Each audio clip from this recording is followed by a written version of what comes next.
नमस्कार। इस वीडियो में हम श्री हनुमान जी की उपासना कैसे की जाए इसके बारे में बात करेंगे और इस बारे में भी बात करेंगे कि कौन से शास्त्रों में कौन सी पुस्तकों से आप हनुमान जी की उपासना के बारे में जान सकते हैं। शास्त्रों से हमको पता चलता है कि हनुमान जी रुद्र के अवतार हैं और पवन के पुत्र हैं। दैवी, दानवी और मानवी सृष्टि में हनुमान जी का मान और महत्व सर्वोच्च है। जिस समय हनुमान जी ने जन्म लिया था उसी समय ब्रह्मा, विष्णु, महेश, यम, वरुण, कुबेर, अग्नि, वायु, इंद्र आदि बहुत से देवी देवताओं ने इन्हें अजर अमर बना दिया था और अनेक प्रकार के वर भी दिए थे। कहा जाता है हनुमान जी वज्रांग हैं। उनका शरीर वज्र जैसा है, उस पर किसी अस्त्र शस्त्र का प्रभाव नहीं पड़ता है। हनुमान जी बाल ब्रह्मचारी हैं और अखंड ब्रह्मचर्य के पालन से अधिक पूजित और प्रसिद्ध हुए हैं। उनकी उपासना सर्वत्र होती है, हर जगह होती है।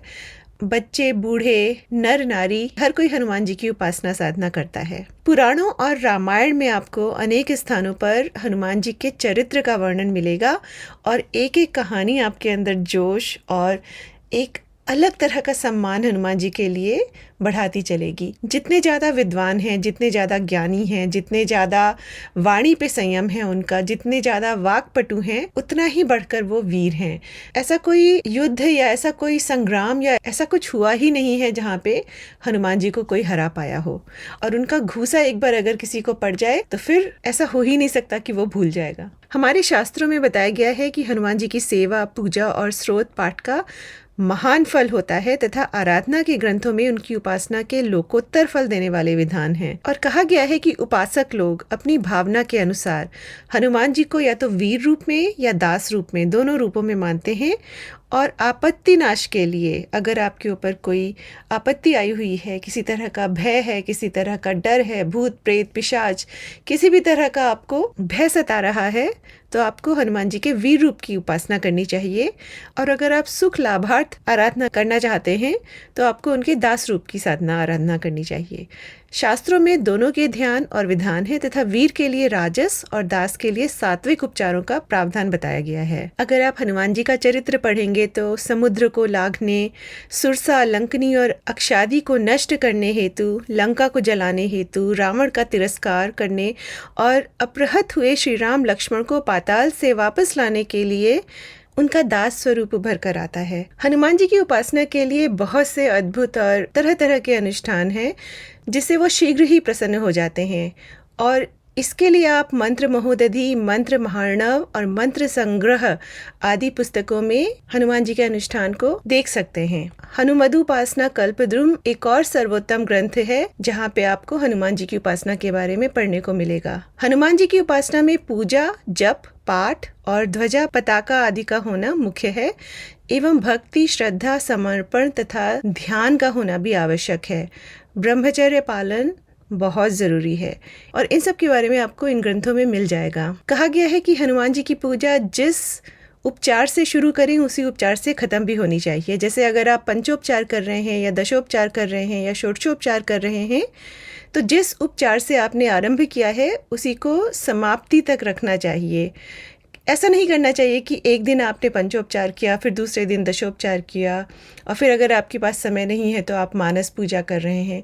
आप अपना समय देख लीजिए, आप अपना टाइम टेबल सेट कर लीजिए कि मेरे पास इतना समय है, इस तरह की पूजा मैं कर सकता हूँ और शुरू से लेके अंत तक उसी तरह की पूजा करिए। खासकर जब आप अनुष्ठान वगैरह करने जा रहे हैं और आपका एक जप काल शुरू होने वाला है तो उसमें जब आप पहले पूजा करें हनुमान जी की तो उसमें अगर आपने पंचोपचार पूजा से शुरू किया है तो अंत तक पंचोपचार पूजा ही करें। षोडशोपचार पूजा के बारे में हम सभी को पता है। इसमें आवाहन होता है, फिर आसन, पाद्य, अर्घ्य, आचमन, स्नान, वस्त्र, गंध, अक्षत, पुष्प, धूप, दीप, नैवेद्य, पुनराचमन, तांबुल और दक्षिणा प्रदक्षिणा या निराजन किया जाता है। और उसी तरह से पंचोपचार और दशोपचार के अपने अपने विधान हैं जो आपको किसी भी कर्मकांड की पुस्तक में मिल जाएंगे। स्नान में कुएं का शुद्ध पानी, ताजा और गंधादि युक्त जल लिया जाता है।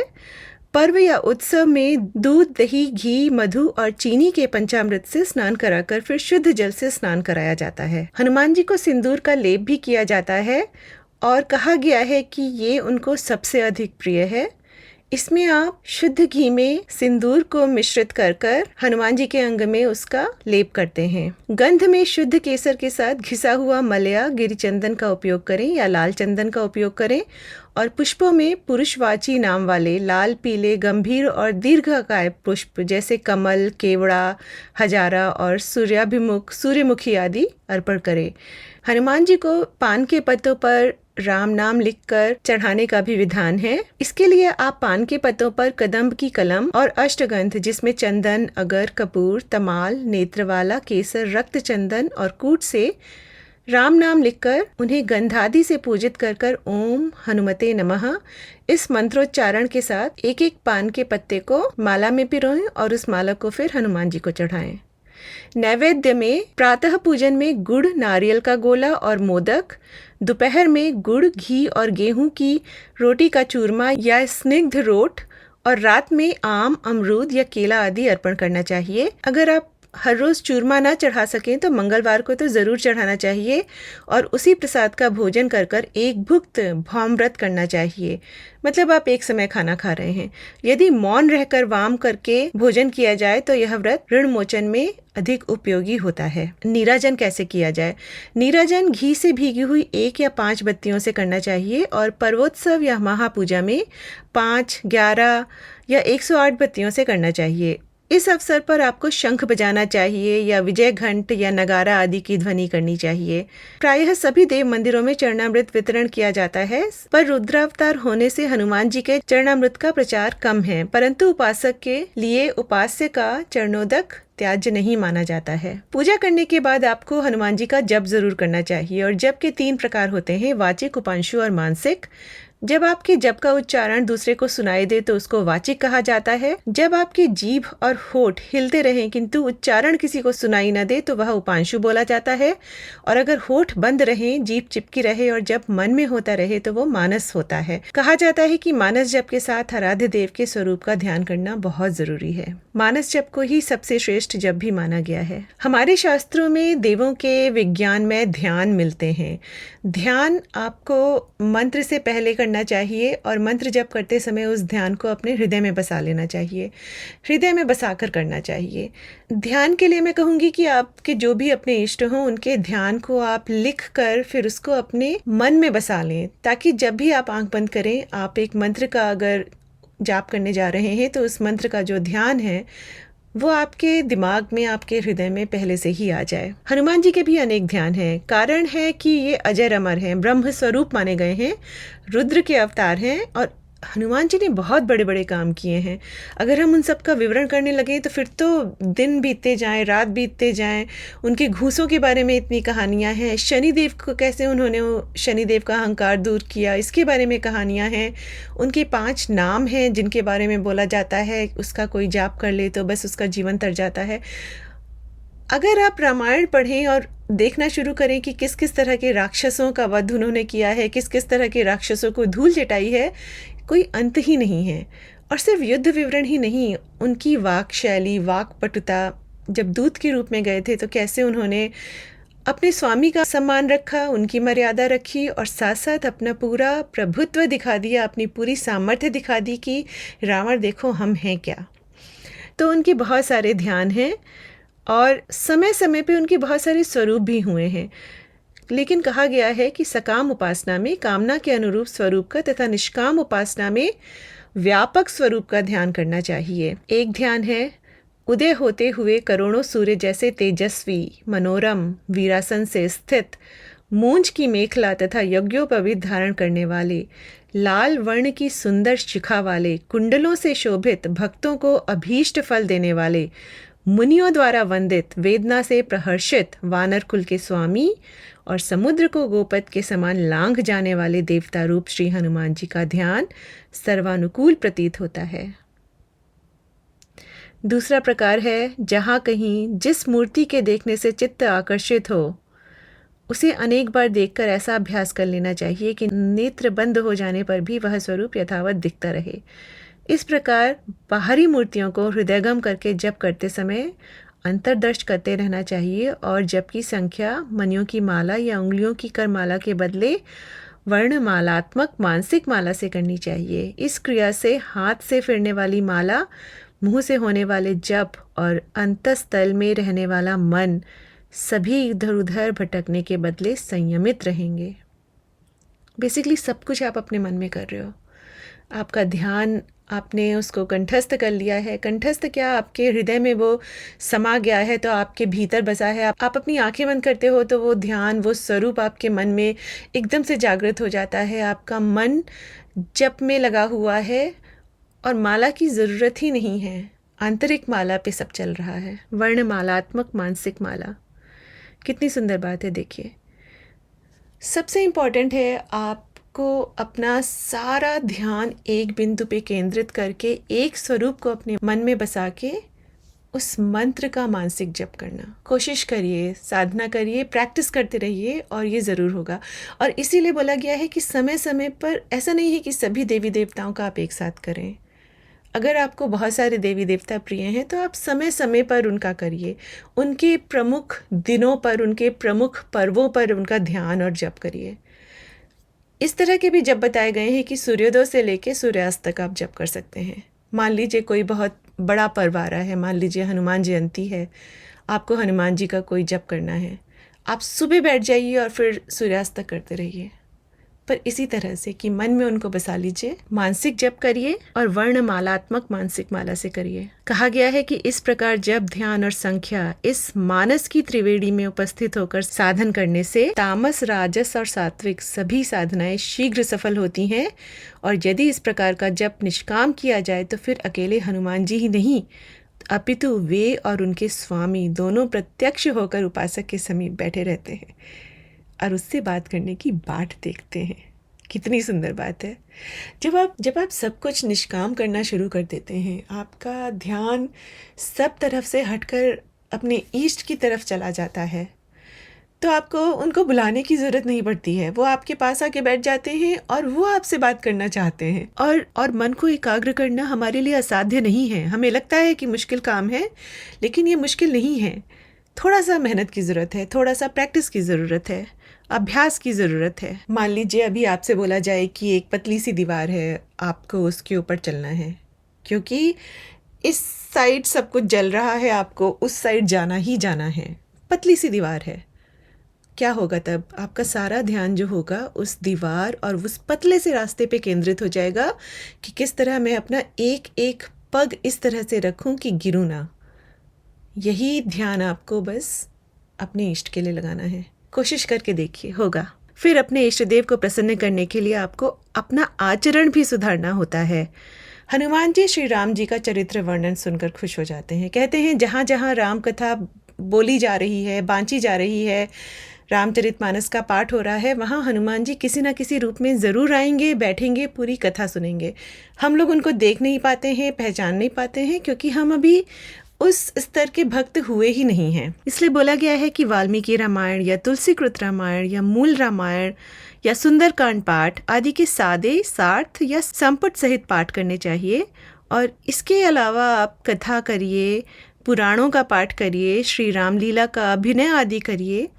किसी भी तरह से जब आप भगवान राम के बारे में बात करते हैं तो उससे हनुमान जी को बहुत प्रसन्नता होती है। कहा गया है कि हनुमान जी के प्रयोग आदि में आपको पूर्वाभिमुख होकर साधना आराधना करनी चाहिए और देव के समान होकर देवता का यजन करना चाहिए। न्यास, मुद्रा और उपचार आदि करने चाहिए। और कहा गया है कि धर्माचरण आदि में वित्त मतलब सामर्थ्य की शर्ता नहीं करनी चाहिए। मतलब धन, मन और समय जितना लगाया जा सके उसमें संकोच नहीं होना चाहिए। रोते धोते मत करिए कि यहाँ इतना खर्चा करना पड़ गया, वहाँ उतना खर्चा करना पड़ गया, यहाँ इतना समय लग गया या यहाँ इतनी सामग्री आ गई। सब कुछ भगवान को अर्पित करिए और फिर देखिए क्या होता है। जितना ज़्यादा से ज़्यादा अर्पित कर सके उनको अर्पित करिए। फिर बहुत से मंत्र हैं जिनसे आप अपने पाठ को संपुटित कर सकते हैं। जैसे कहा गया है कि अगर आप ओम हनुमते नमः से संपुटित कर रहे हैं तो इससे कार्य सिद्धि होती है। अंजना गर्भ संभूत कपींद्र सचिवोत्तम राम प्रिय नमस्तुभ्यम हनुमन रक्ष सर्वदा। अर्थात हे अंजना के गर्भ से उत्पन्न हुए सुग्रीव के श्रेष्ठ मंत्री श्री राम के प्यारे हनुमान, आपको प्रणाम है, आप मेरी सदा रक्षा करें। अगर आप इस मंत्र से संपुटन करते हैं तो इससे रक्षा और अभीष्ट लाभ प्राप्त होता है। इसी तरह से बहुत सारे मंत्र हैं जिनसे आप संपुटन कर सकते हैं और उससे एक अभीष्ट की प्राप्ति आपको होने के चांसेस हो जाते हैं। अब बात करते हैं तंत्रों में हनुमान जी के बारे में क्या बताया गया है। कुलार्णव, शारदा तिलक आदि तंत्रों की मूल प्रतियों में हनुमान जी के बारे में थोड़ी बहुत सामग्री उपलब्ध है, पर विशेष सामग्री नहीं है। शारदा तिलक की अर्थ द्योतनिका व्याख्या में कुछ पंक्तियां मिलती हैं। प्रपंच सार में भी थोड़ी सी सामग्री मिलती है। 15वीं शती के प्रसिद्ध तांत्रिक आगमवागी श्री कृष्णानंद जी के प्रसिद्ध ग्रंथ तंत्र सार के 3य परिच्छेद में केवल सुदर्शन संहितोक्त हनुमत कल्प मात्र ही प्राप्त है, लेकिन बताया गया है कि नारद पुराण के भागवत तंत्र में इस विषय पर बहुत सारी सामग्री उपलब्ध होती है। इसके पूर्व खंड में प्रायः 1000 श्लोकों में श्री नारद सनत कुमार संवाद के रूप में हनुमान जी के विषय में बहुत प्यारी सामग्री संजोई गई है। इसी तरह आनंद रामायण, सुदर्शन संहिता और रुद्रयामल में भी काफी सामग्री मिलती है। तो अगर आपको हनुमान जी के तंत्र के बारे में क्या बताया गया है इस बारे में पढ़ना है तो आपको आनंद रामायण, सुदर्शन संहिता, रुद्रयामल, नारद पुराण इत्यादि ग्रंथों को देखना चाहिए। फिर हनुमान जी के लिए दीपदान विधि का भी प्रावधान है। कहा गया है कि दीपदान विधि ऐसी है जिसको जान लेने मात्र से साधक सिद्ध हो जाता है। दीपदान का पूरा विधान बहुत बड़ा है और मुझे लगता है मैं उसको एक सेपरेट वीडियो में कवर करूंगी। उसमें बहुत सारी चीजें होती हैं, जैसे दीप पात्र का प्रमाण, तेल का मान, द्रव्य प्रमाण, तंतु का मान, तंतु माने बत्ती का मान, फिर स्थान भेद मंत्र, अलग अलग दीपदान मंत्र। कहा गया है कि पुष्प से वासित तेल के द्वारा दिया हुआ दीपक संपूर्ण कामनाओं को देने वाला माना गया है। किसी पथिक के आने पर उसकी सेवा के लिए तिल का तेल अर्पण किया जाए तो वह लक्ष्मी प्राप्ति का कारण होता है। फिर संधि में 3 प्रकार के आटे का दीप देना बताया गया है। लक्ष्मी प्राप्ति के लिए कस्तूरी का दीप बताया गया है। कन्या प्राप्ति के लिए इलायची, लौंग, कपूर और कस्तूरी का दीपक बताया गया है। कहा गया है कि गेहूं, तिल, उड़द, मूंग और चावल ये 5 धान्य कहे जाते हैं और हनुमान जी के लिए सदा इनके दीप देने चाहिए। पंचधान्य का आटा बहुत सुंदर होता है, वह दीपदान में सदा संपूर्ण कामनाओं को देने वाला कहा गया है। पर इसके बाद और भी बहुत सारी बातें हैं और बहुत सारे विधान हैं जिनको हम किसी और वीडियो में कवर करेंगे। पर हनुमान जी के लिए दीपदान विधि भी बताई गई है जो संपूर्ण मनोकामनाओं को देने वाली होती है। फिर श्री हनुमान जी के संबंधित मानस सिद्ध मंत्रों का विधान है और कहा गया है कि बनारस में भगवान शंकर ने मानस की चौपाइयों को मंत्र शक्ति प्रदान की थी। इसलिए बनारस की ओर मुख करके बैठ के अगर आप इन चौपाइयों को सिद्ध करते हैं तो वो अवश्य ही सिद्ध होती हैं। जैसे हनुमान जी की प्रसन्नता प्राप्ति के लिए बताया गया है, सुमरी पवन सुत पावन नामू अपने बस करी राखे रामू। फिर हनुमान जी की पूजा में कुछ सावधानियों के बारे में बताया गया है कि श्री हनुमान जी महाराज जी को जो भी प्रसाद चढ़ाया जाए वह शुद्ध घी में शुद्धता पूर्वक घर पर बनाया होना चाहिए। यदि आप ऐसे प्रसाद की व्यवस्था न कर सकते हो तो भोग लगाएं ही नहीं। इसी प्रकार हनुमान जी महाराज को शुद्ध कुएं अथवा गंगा जल से स्नान कराना चाहिए। हनुमान जी के मंदिर के पुजारी को सदाचारी होना चाहिए। शुद्ध सिंदूर और शुद्ध घी आदि से श्री हनुमान जी महाराज का चोला चढ़ाने का विधान है और मंदिर में श्री रामायण के पाठ से हनुमान जी बहुत प्रसन्न होते हैं। प्रत्येक मंगलवार और शनिवार को दर्शन करने से तथा श्री हनुमान चालीसा का पाठ करने से साधक का परम कल्याण होता है। चलिए, हनुमान जी के बारे में बताने को तो बहुत कुछ है, पर इस वीडियो में इतना ही। मिलते हैं अगले वीडियो में। नमः चंडिकाय।